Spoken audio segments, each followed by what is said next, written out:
The Truth Girls. Hi everyone. Been a while since I made a kombucha making video. Been a couple of years. I have more experience and now I know how to make the dynamite kombucha, the fizzy stuff. So I thought I'd do another little tutorial. So I'm going to show you how to do the whole process. Now the first part is brewing the booch. I've got 3 cups of water here in this pot. And to this I'm going to add 1 cup of sugar. Ooh, it's organic. And some herbs. I have here rose and hibiscus. I think I'm just going to do hibiscus. It's really, really good. And the other thing is the tea. And I'm going to use 3 tea bags of green tea. This is supposed to boil for 5 minutes. So let it boil for a bit and then add the cup of sugar and melt it, but make sure it doesn't burn.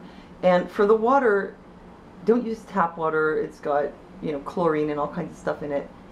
Use bottled water. I like to use Esca. So my cup of sugar is in there now and I'm going to just stir it and carefully make sure that it's all dissolved and not burnt. Okay, my brew is pretty much ready. I'm going to take my mommies and store them in the mommy container, which is here. And when you're storing your mommies, you can keep them going by adding fresh water, a little bit of tea or sugar from time to time just to keep them fed. Okay, this brew is ready. Now I'm going to add a little bit of water to cool it off. Just a bit, and the reason for that is just so that I don't crack my container when I transfer it. So this is my container that I brew the booch in, and in between brews it has to be cleaned. So I'm going to wash it and then I'm going to rinse it out with some water with a little bit of iodine in it just to make sure that there are no nasties in there. So now I'm going to strain that mixture into this bowl through this sieve.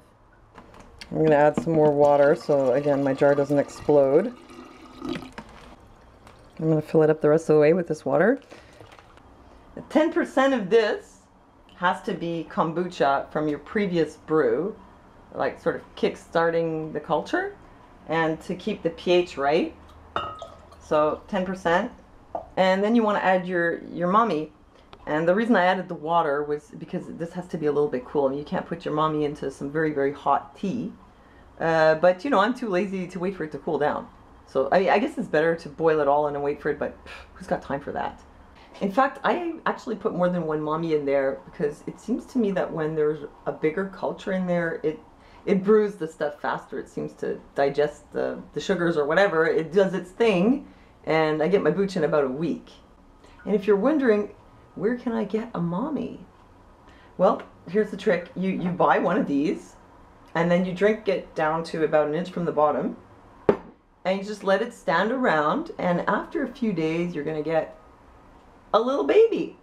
And then you use that baby as a starter culture for your first batch. So the booch is made, and now here it sits on top of my fridge with this on top to keep out any nasties. So after sitting there for about a week, the batch will be finished with the first half of the fermentation process. And now I'm going to show you what to do from there. Okay, here's my previous batch of booch, which has been brewing for about a week, and it's now ready to bottle.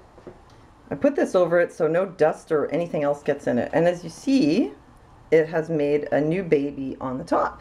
So I'm going to pour this booch into a bowl. And of note, if hygiene is not your big thing, when it comes to kombucha, you're going to have to make an effort. It's very important for everything to be clean, and your hands and your nails, everything has to be really scrupulously clean or it might get contaminated. Okay, so from the bowl, I pour the booch into a bottle. I like to use my old bottles of kombucha that I paid a fortune for. And then here's the trick for how to make it fizzy. You do what's called double fermentation. So you put it in there, and then you add some little pieces of dried apple. Or you can also use raisins, but I like dried apple better. And if you're drinking your kombucha and it has raisins in it, maybe you're going to choke on it. So you fill your bottle up pretty high, and then you just put your little apple pieces in there. Fill it up just a tiny bit more. And you cap it. And then you're going to want to let this sit for about another week. After it's been sitting for a week, here's what you're going to get. You hear that fizz? Whoa! Look at that. You see that fizz? That's what I'm talking about. That's the double fermentation. It's like the real stuff from the store. It's so good. It's nice and fizzy. That is the trick. You know, when you drink kombucha, it's more fun if you act like you're getting drunk on it.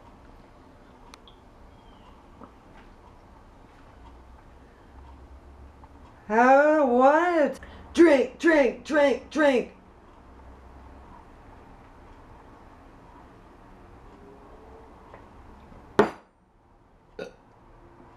So here is my yield, 5 lovely bottles of kombucha, which cost really just pennies to make instead of $5 each. So there, I hope you find this helpful, and I hope you enjoy your fizzy kombucha. So thanks for listening to me, leave me your comments. Thank you for liking this video, and I'll see you next time.